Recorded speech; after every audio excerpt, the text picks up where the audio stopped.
Thank you for speaking today. One potential ally that hasn't been discussed this morning is the military. I wonder if any of you could comment on that. And let's have several questions instead of just one back and forth. So why don't we get several questions, and then we'll give the people who want to respond a chance to respond. Hi. I was wondering if you just mentioned people-centered policy, and I was wondering what your thoughts on like what people-centered policy is and like what that looks like. Because I agree with like what you're trying to say. You know, we need policy that takes care of each other and not whatever our current policy takes care of. But I'm having trouble just kind of formulating an idea of like what that actually looks like, and I was hoping you could speak a little bit longer on that. And then also one idea, kind of like all the panelists to comment on, is what the root cause of all this is. Some of you seem to have kind of expressed the opinion that this is almost a technological small tweak problem, where some of you have expressed the idea that this is a much more deep structural systemic problem. And I was wondering if you guys could just kind of go along the line and say, I personally think that this is about like human beings, or like I personally think this is about like light bulbs. So I was just hoping you guys could talk about that.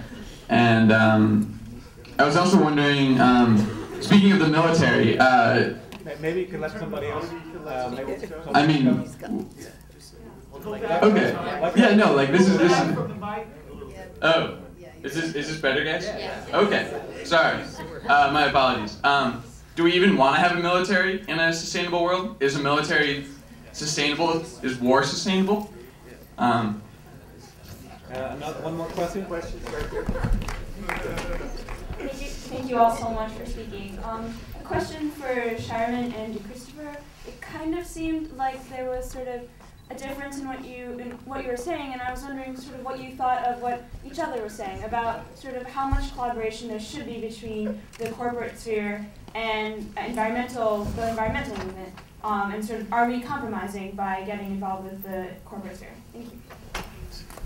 Okay, so why don't we have answers from people on the panel, and be sure to speak into the microphone there, the black microphone, as well as the silver one. So I'll address both that last one and the military one. I personally don't think that the military is our ally, depending on how we define that. I mean, the military is certainly concerned about climate change, and we can use what they're saying to strengthen our point. And if we define the military as military personnel, the soldiers who don't want to be put in harm's way to go get more oil for us, those people are certainly our allies. If we're talking about the military as the Pentagon, they're really not our ally, because a big part of the reason that we have a military budget of world conquest proportions is that we consume the majority of the world's resources.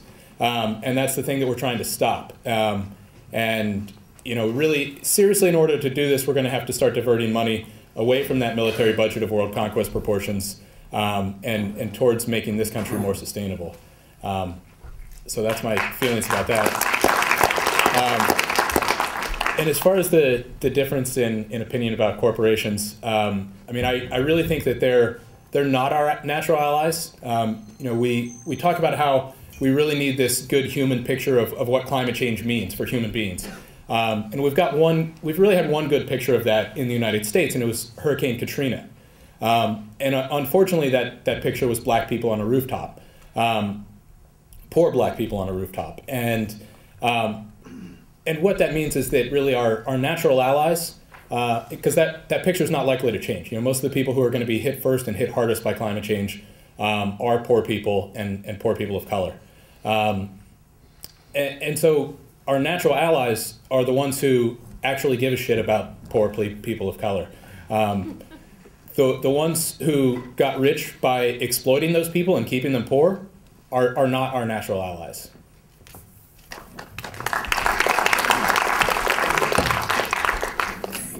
Thank you. Let's see if I can get this out. This one too. Yes, thanks. I really appreciate the question and the other questions as well. Is the mic on? Okay. I'm not on, but I'll try a little. I'll try a little harder. when I went to college, I was a big PERG activist, which is a pretty anti-corporate organization.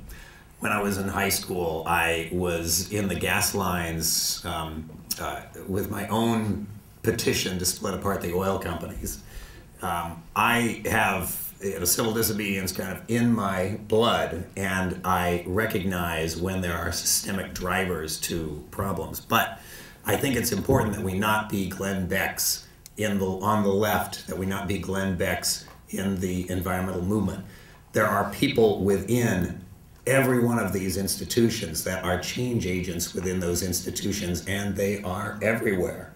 And it's important that we not classify people and say all black people are this way, all white people are this way, all men are this way. Everybody who works for a corporation is this way, because those folks are us, and our heroes are there. We have heroes in the military, certainly. Probably, I would say 40% of the military is probably on our side, maybe 60% is not. That's an incredible force. Within the Tea Party, about 1 out of 4 folks in the Tea Party like a carbon tax shift. About 1 out of 5 support gay marriage. In the corporate community, we have found CEOs and change agents within that are some of the strongest supporters of what we want to accomplish. We face a systemic problem. The system wraps around all of us. The system fundamentally is materialism. The solution is not just technical, not just light bulbs. It's not just human either, changing our attitudes. It's changing the signals in that system that drives us to perpetuate the myth that our value is only in matter, that what matters is the stuff. We now live in an economy where we can move beyond the stuff. The addiction to petroleum is a reinforcer of the old mentality. The folks who are involved in that industry are not just the oil companies, but they are every one of us in this room. That means we all have to sit at a table and say, how do we change the signals in this economy so that we can grow in a sustainable manner? And that requires that we collaborate with everyone. If we leave our enemies on the other side, classified in their little box that says they don't matter, they won't be supportive of us, we will lose. If we bring them aboard, we will understand better how to win, and we will be successful in this movement. Thanks.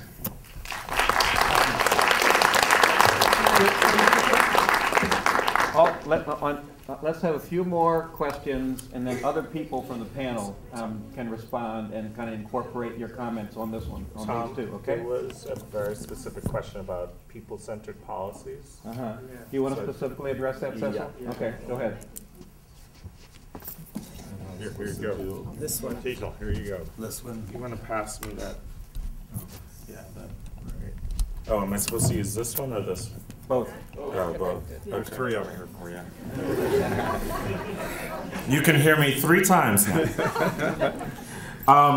I'll say very quickly that I think the people-centered piece around our policies, one, I would direct you to my organization's website, and that's www.weact, that's WEACT.org. And underneath our clean air section, you can find our climate work, and I put together a paper around something called the Environmental Justice Leadership's Forum on Climate Change's carbon charge policy. And the reason that I describe that as people-centered is that I think that far too often what we're focused on with regards to climate policy as it's been proposed in the United States is figuring out how to move capital, and how to move capital to corporations, how to move capital to a few sort of very powerful corporate interests, as opposed to figuring out how do we take the capital in the system and actually prepare ourselves for the long run in terms of serving the people. So for example, when I say people-centered, what I'm talking about is the fact that, yes, we propose a carbon charge or a carbon tax, but we also say that there has to be a moratorium on the use of fossil fuels. The carbon charge resources need to be deployed back into the public sector, which has in the face of Hurricane Katrina, very clear examples of its inadequacy of dealing with the aftermath of pretty serious catastrophic events. How do we take care of people in the face of a warming climate? Where are the public dollars to strengthen our resources and our readiness to do that? Where are the public dollars to restore the wetlands? Until we address the issue of the military budget, we're not going to have resources to do that. And so for us, when we designed the policy, when I drafted that paper, I looked very specifically at how do we deploy the resources that are raised through this carbon charge, not only in going directly back into people's pockets, but also to address these fundamental shortcomings of how our social infrastructure is clearly primed to fail in the event of sustained catastrophic weather events over time. And just to the question of whether or not this is systemic, absolutely it's systemic. This is not, something that is not part of the structure in which our government sort of deals with these particular challenges. And as a result of that, I think we have to challenge very specific power centers. The corporate power center is one of them, but there is a government power center that needs to be challenged very strongly as well on this. And so for me, yes, it is systemic. And the only way to sort of combat that is to really strengthen our organizing around communities and building of a climate justice movement to challenge these power centers directly. Okay, thanks, Cecil. A few more questions? Yep. Yes. And can I ask that we only do 2 questions at a time, because the first question wasn't addressed at all, but she's demurred to re-ask that question, so maybe just 2 questions at a time. Okay. Ted, is that mic on up here? I can't hear it at all. It went on the end. If they could talk, right into it, I'm not going to hear it. This mic here is too low. Okay. Well, do it now, please. Speak loudly into the mic. Yeah. There you go. You spoke about needing to reach out to communities of color. Right. Okay. And I'm a part of Students for a Just and Stable Future, and we've talked about trying to focus on that. So I just wanted to know what you think is the best way for a group like mine to reach out to and work with those student groups and communities. Thank you very much.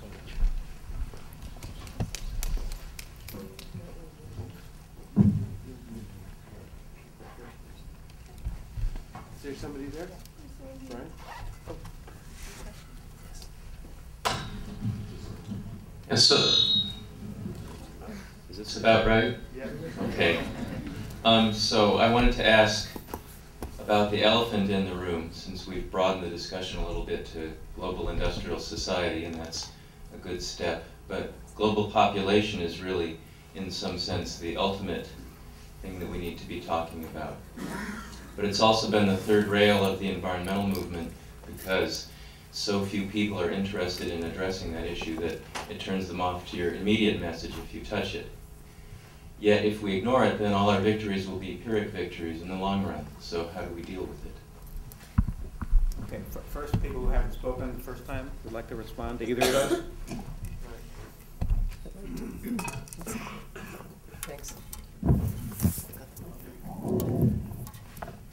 Thanks. So I'll start with the last question, which is on population, and I think it's actually not the elephant in the room. If you look at where environmental degradation is coming from, it's not from the additional poor people who are coming onto this planet who have very low energy use and ecological footprints. And the increases in population that are projected are going to come among those poor folks who consume very little. The real issue is the growth of consumption among affluent, both in the wealthy countries and increasing affluence in traditionally poor countries, global south. So I would say my experience in this movement over the last 15 years is that there is a rising anti-population discourse It's not something that people are afraid to talk about anymore. It's becoming more and more prominent.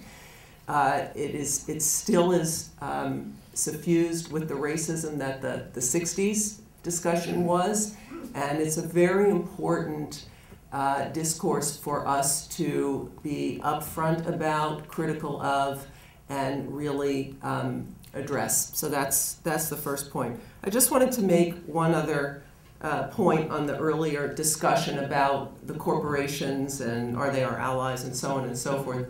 It's really crucial.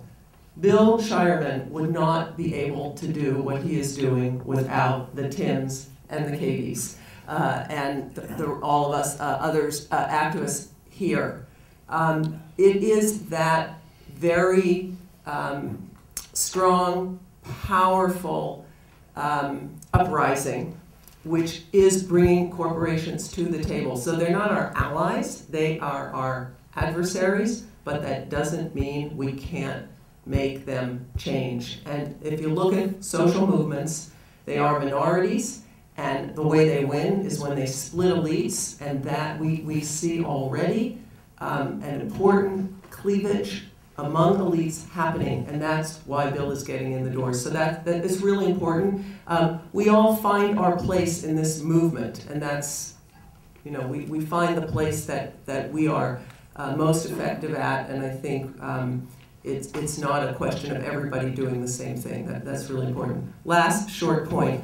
There is now a new group which is fighting the military budget. It started in Massachusetts because our Congressman Barney Frank has been very active on this. It's called the 25% Solution. It has now gone national. It's a citizens movement around the country of people who are calling for, right now, a 25% cut in military expenditures. That's not maybe the 100 that we want to get to, but it's quite significant, and again, it is a natural ally of this movement. Thanks.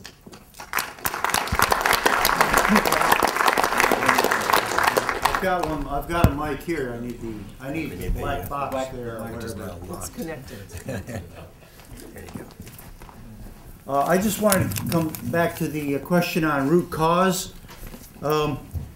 Is this okay on?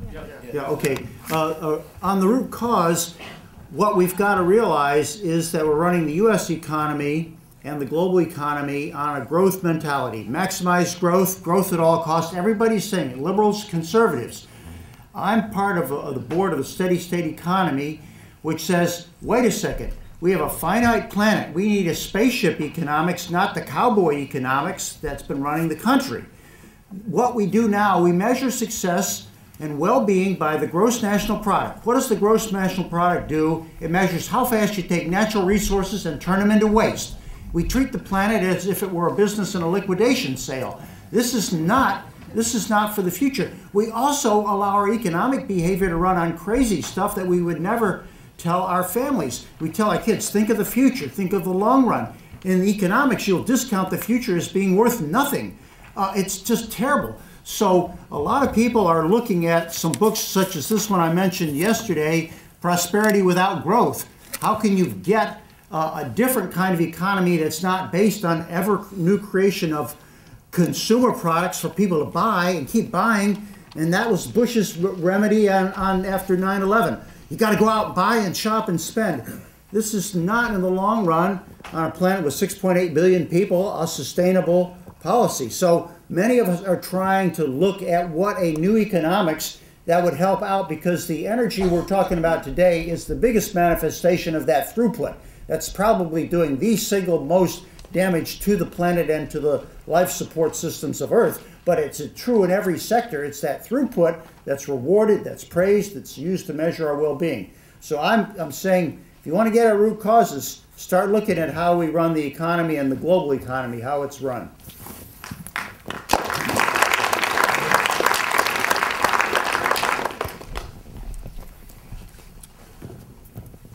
I think in response to the question of reaching out to communities of color and best approaches, first and foremost, I think it's about going where those communities are. All communities have their own internal communication structures, and if we are to actually build better communication with those communities.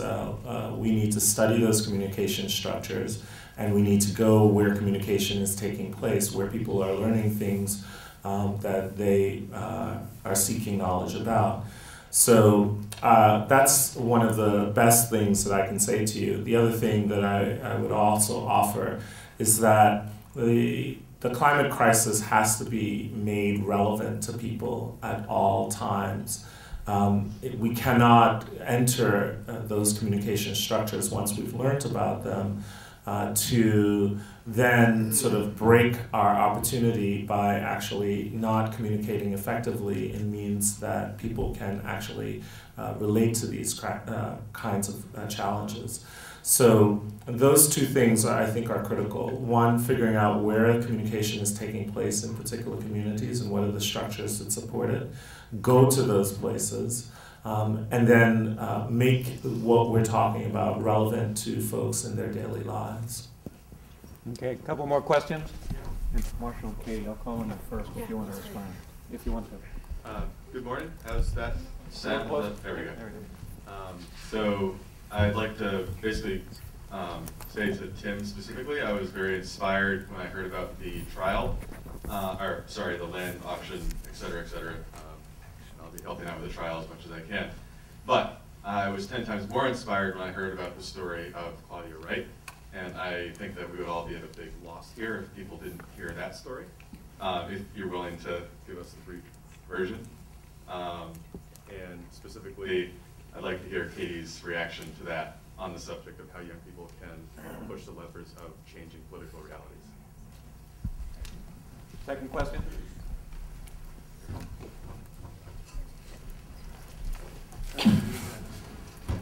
My name's Roger Shamel with the Global Warming Education Network. I'm from the Concord, Massachusetts area where Henry David Thoreau wrote an essay on civil disobedience.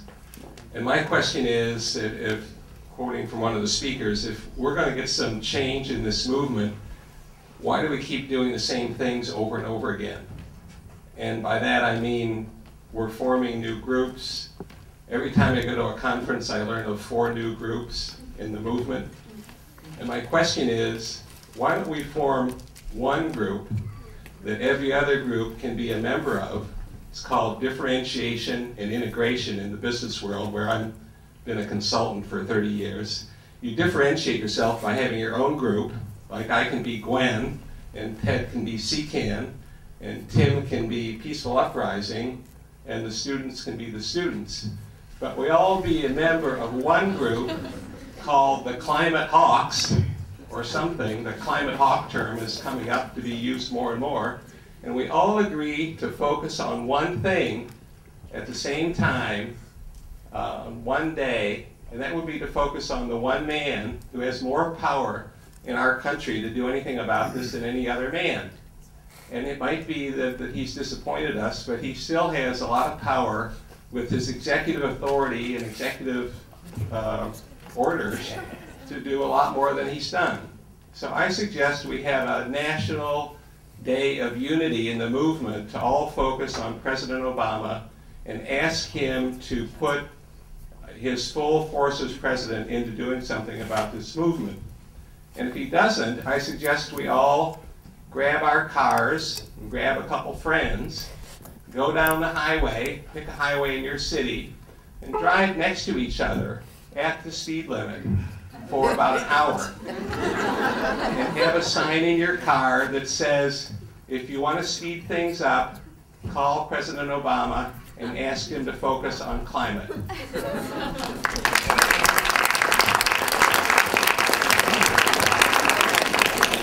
Yeah, Roger, I mean, as I kind of alluded to briefly in my speech, like, I think that, I mean, at least the first part of what you're talking about is really a no-brainer. I mean, like, we need to, if we can't, you know, put our differences aside as a group of people that largely agree on everything and the scale of this issue and what we need to do, then there's no hope for us to make allies in other areas. So I completely agree with that. But I would say, though, that I think that the most effective use of that kind of collaboration and leadership together is not necessarily in the form of, like, you know, direct communication with the president or pressure on the president specifically. I think like the most strategic options would need to be evaluated with that group of people, and we would need to keep in mind like the real gap in power that we're facing at the grassroots right now, and the fact that even if we went at him as a political figure, if we were to fail in communicating with him initially, like we would still be back to square one in terms of our need to really organize in a more effective way. Well, the first part of that, I think that's what we're here for, to be part of a coalition. And I don't know what the name of it is yet. Maybe all we need is a name, but for Citizens Climate Lobby, include us in the coalition. Tim, do you want to respond to what he asked about? Yeah, I can try to give the 30-second version. Yeah, be good. Yeah, I'll try to give the quick version of the story of Claudia Wright, because it is an example of how our group built a strong coalition with a lot of different groups in Salt Lake City. And we first started focusing on our congressman a while ago, because he's the leader of the Blue Dogs and very influential in the Energy and Commerce Committee. It's Jim Matheson. And so last year we had a really strong lobbying effort against him. We had people text in the committee hearings texting us what he was saying, and we had a phone tree. And basically we got about 450 calls into his office in an afternoon talking about what he had said about an hour earlier that hadn't been reported yet. And he went underground. He hid from us after that and refused to show his face the rest of the hearings or the floor markup. So we realized we had to get rid of him. And there was nobody really willing to do that for us, so we started from the ground up. And we started looking at who else our congressman had sold out to, or sold out to corporations. And we saw that he had also sold out the immigrant community and also sold out labor. And he had also sold out people that wanted health care, and also sold out the LGBT community. So we pulled all those groups together, got representatives from all those groups to interview grassroots activists. We started with a Craigslist Help Wanted ad for a courageous congressperson with the full job description and everything that we wanted. So we had representatives from all those different community groups that held public interviews for all those applicants at the Salt Lake City Library. And we ended up with this retired high school civics teacher who had never been in politics before and was an open lesbian in the state of Utah, which is not the best way to get elected. But we ended up having this kind of grassroots challenge that brought all these groups together. And with only raising $10,000, Claudia Wright split the vote at the state convention with the delegates and forced a runoff primary, which cost Jim Matheson $1.2 million. And now he knows he can't take us for granted anymore. And more importantly, all those different groups know that we can actually work together on something. And it's not just us talking about it, but we actually have this experience that we've all been working together towards the same goal. And so now we can focus on whatever issues we need to, knowing that we have that trust and that working relationship.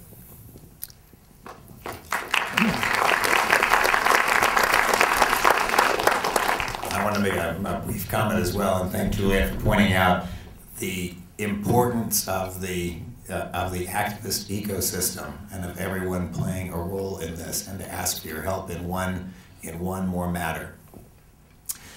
As Roger said, we need to differentiate ourselves, and we need to integrate together, to join together as a coalition.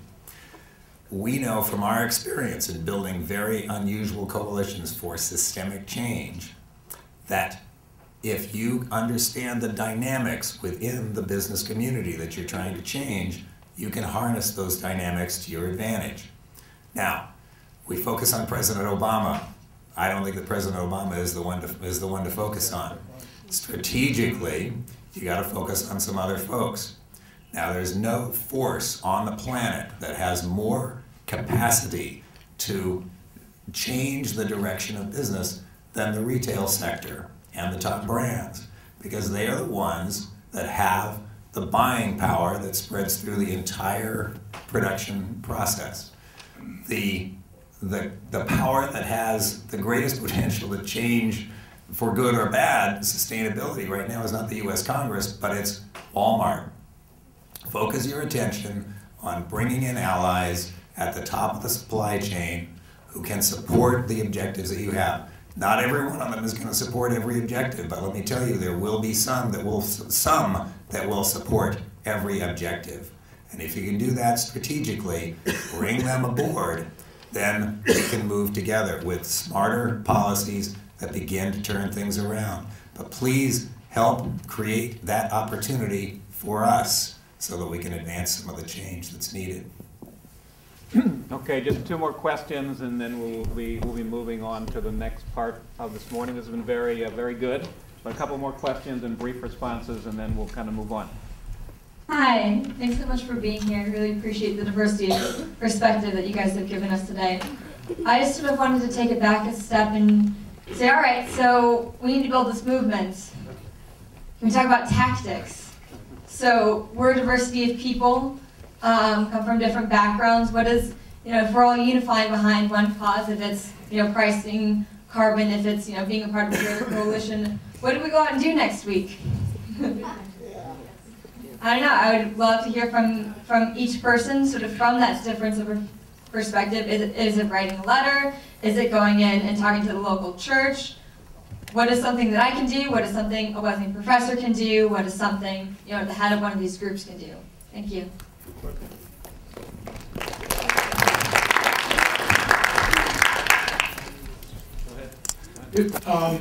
My question is to the students.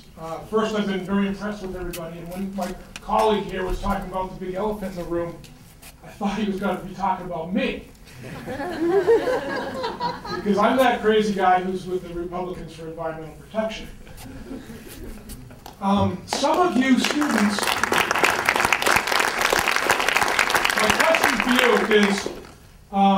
is a request, and it's a request to not demonize the business community. Many of you are going to be in the business community when you graduate, and it's not a community. I would bring with you, when you go into that community, go to Wikipedia and look up triple bottom line accounting.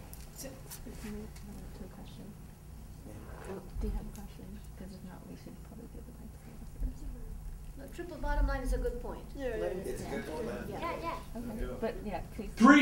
Three measures of success. Profit is one of them, people is another, and the planet being the third. There's a growing movement in the business community where triple bottom line accounting is how they are measuring themselves. And my request to you is that you bring that with you when you go into the profit sector.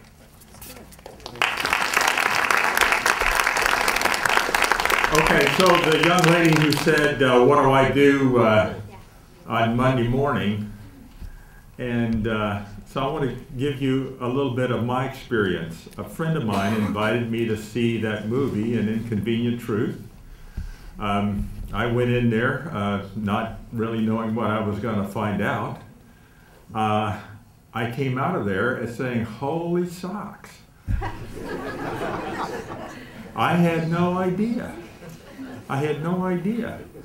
And now I want to do something. So what am I going to do?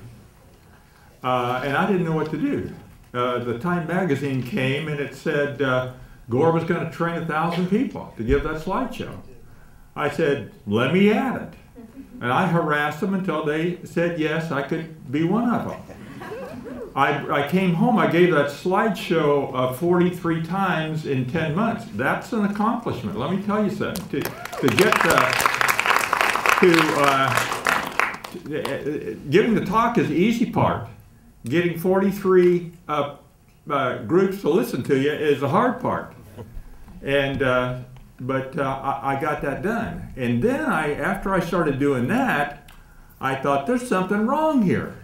There's something wrong. At the end of that thing, I was telling them, you need to change your light bulbs. You need to change your car. And I thought, there's a lie in that. That's not going to work.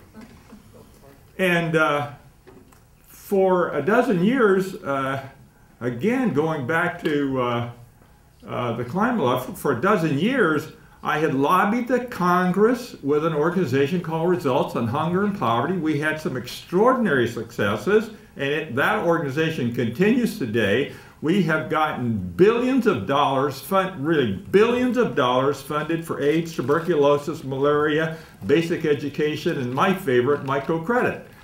And it was done by about 500 hardworking, well-coordinated people.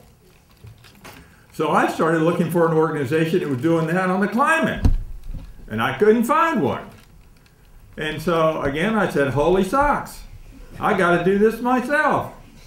And I'd really never done something like that before, but I saw that, well, Buckminster Fuller said the things to do are the things that you see need doing, nobody else seems to see need doing.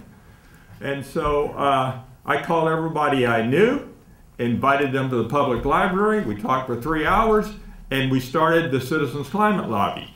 Now, one thing you can do on Monday is to check our website, and we have an introductory call every first and third Wednesday of the month, and we'll tell you how to get involved, how to build a lobby team around you of people that you can see and talk to and trust, and will go with you to your member of Congress and apply the pressure.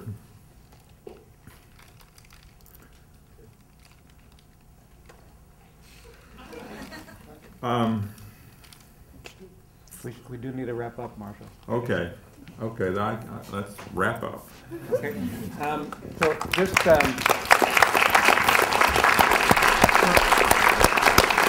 let me say one more thing. One more thing? Okay. Okay, so first step, Million Letter March. We're going to send an avalanche of letters to the Congress. I don't mean a push-button petition. I mean an envelope with a stamp on it, hand addressed. Better to have your letter handwritten, uploaded to the Million Letter March website. And we're keeping track of it right on the website. You'll see how we're doing, and everybody's going to see how we're doing. Yeah, I'd like to wrap up. If people on the panel who want to, you don't have to. Just take 1 minute. Any kind of last thoughts you might have put forward. Really, just try to make it 1 minute, okay? Okay. In response to Dorian's comment, I'd say that I think that we need to leave this conference with a number of resolves having been agreed upon. From a student perspective, as I said before, we have drafted declaration that we're voting on today, and we're signing it. And basically what it is it sketches out what the problem is, why we're fighting it, and some general political resolves that we are committing to work on in the short term in order to continue our work. So I would challenge any person who has not been part of the creation of that, so I guess anyone not part of the organization formally, to take a look at it. And I mean, we would really like to call upon you to sign it. So I'd say that's a first step for everyone here. Second of all, I mean, in terms of student action, like in the next couple weeks, we're going to be working really hard on, for those of you who don't know, we've made kind of a collective call to phase out coal in the state of Massachusetts by 2015. And so we are sticking to that. We're trying to spread it to New England, and for the next couple weeks, we're going to be working on that hardcore. So this doesn't end. We'll probably be working tonight on it. So you can look forward to a number of things that we'll be able to engage students on. That's political, community, and otherwise. But in terms of the people on this panel and the stakeholders that are here representing different organizations, I would like to challenge all of us and actually kind of demand that we don't leave here until we have all made a point to speak with each other about next steps. I think there are a lot of people that aren't here that would need to be a part of this coalition that we're going to build. And I think the first step is getting on the same page about our commitment to do that and our resolve to pull those people in and what our next steps are with that. So I'd say, you know, if we're really going to put our money where our mouth is, like, let's do it. Let's do this now. Let's not have it be something that we just talk about. And yeah, let's continue to fight tooth and nail like we intended.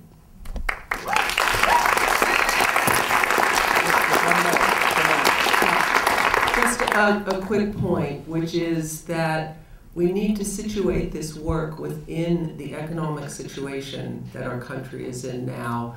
What's happened is that the kind of deep economic collapse that has characterized communities of color and many white working class communities for now decades in this country, and even longer in many cases, has spread much more widely into the middle class. So we are in a period of widespread economic collapse, and there's no, we're not going to get out of that anytime soon. We have 26 million people in this country, unemployed, underemployed, highest rates are among youth of color. And so this work to change the pricing structure of energy needs to be situated within a much broader economic transformation. Brent talked about the new movements going along, questioning growth and consumerism and so forth, and I think it's really important to keep our work rooted in that larger context.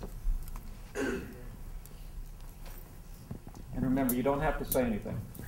As to next steps, I certainly agree with everyone else that we need all sorts of actions. For my part, I'd love to talk with other folks later today about civil disobedience and kind of new models that we can use to be more effective with that. And as far as calls for businesses to be more responsible and lead the way in creating this kind of change we need, I think that taps into certainly the kind of power structure that we have today, but I think that power structure is perverse. Corporations are meant to be subservient to governments, and governments are meant to be subservient to people. I don't want corporations to be kindler and gentler masters, because corporations are not meant to be masters of people. Well, I guess I have to comment on that. I agree with the premise, certainly. Corporations are supposed to be subservient to government. Government is supposed to be subservient to people. We have a system that isn't quite in that alignment at this point, and we're working toward it. I listen to all sides. I have debates with Glenn Beckers all the time, and they're, they tell, I don't mean to say that because, again, it's a proportion. But I hear the same thing from them about Islam. They say, everyone who's in Islam, the religion, the people, they are all evil. They're fundamentally evil. And I argue with that consistently because it does have to come down to the people. Sure, the corporate structure is really a part of a bigger systemic problem, the materialist structure that the corporate structure is a part of, and that needs to be changed. But here's the one thing to do on Monday. You guys already have the right principles. You laid out the principles, they're printed on your agenda. Take those principles, endorse those principles, and communicate as one movement, your support of those principles to every corporation out there, starting with the retailers and the folks that have the biggest supply chain power, and make sure that they know that that is your unified demand. We hear from our internal supporters within companies all the time. Get the activists to make a single request, not 30 different requests. We can't convince our people. One request. One way you can do that, get on future500.org. We have the principles there. Sign on. That empowers us to make the changes you're asking for. Please help us make those changes. Future500.org. Sign on and help us. Thanks.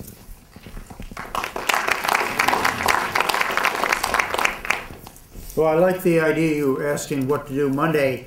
All groups need to think about what the resources they have, the time they have available, your students, how much time are you going to have, and formulating a plan that matches your resources and you bounce it off to get the best maximum results. That's good. Then you've got something that you can hold yourself to. You're thinking about the long run, and those are the right questions to ask. You've got some good models to look to. You can see then which best fits your circumstances. But if you're operating without something to hold yourselves accountable for this rest of this semester and next, then you're likely to find yourself drifting and be less likely to accomplish what you want to get done.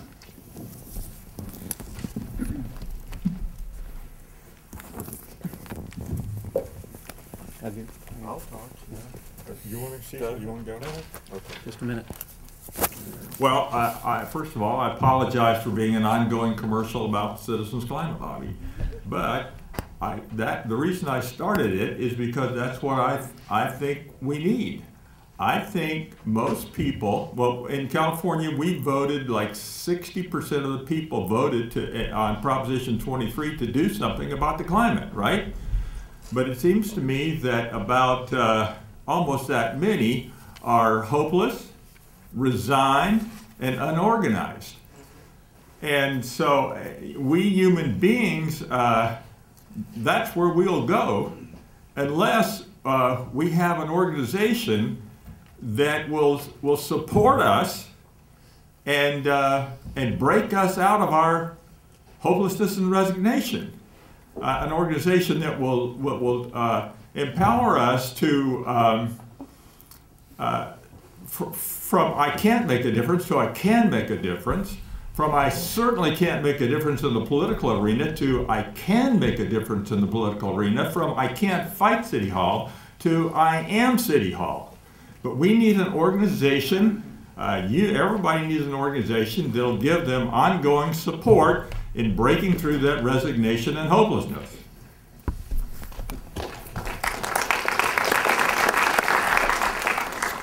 So on Monday, I think that the very first thing that you need to do is find yourself in your own community sharing the information that you got out of this conference with people. We have to invest in local organizing. That is the power that counteracts the structure that we're all fighting against. You also need to work with those folks to get them engaged in making policy that puts them at the center. That is the second step in my mind. And then taking those folks to the places where policy is made to make their voices heard on these issues. I don't think that we are going to change our power structure by not engaging locally, not getting people engaged in taking our democracy back. If you want to hear about taking my country back, I want to take my democracy back. I want people to be at the center of making policy decisions. We are not there now. So for me, the first act is going back to your local community and engaging in the work of sharing the information that you've gotten here and helping people engage in making policy that stops the climate crisis.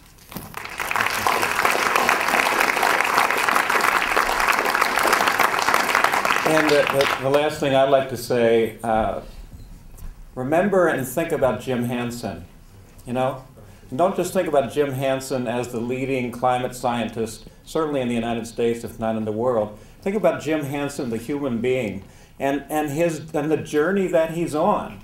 You know, Jim Hansen he could be retired. Jim Hansen didn't have to start to get involved in the grassroots movement and go to demonstrations and get himself arrested in West Virginia and get himself arrested in front of the White House fighting against mountaintop removal. But he did that because he's serious about this issue, and he's willing to challenge himself to grow and to do things that he's not comfortable with at first. Last night at the dinner, he talked about the fact that he's not a public speaker. And, you know, I saw him give public speeches a few years ago. He's right. He wasn't a very good public speaker, but he's getting better, and he's doing it because of the importance of the issue. So, you know, as we go forward, let's remember Jim Hansen for many reasons, but one of them is that he's a model for what we have to also do with our lives. Thank you.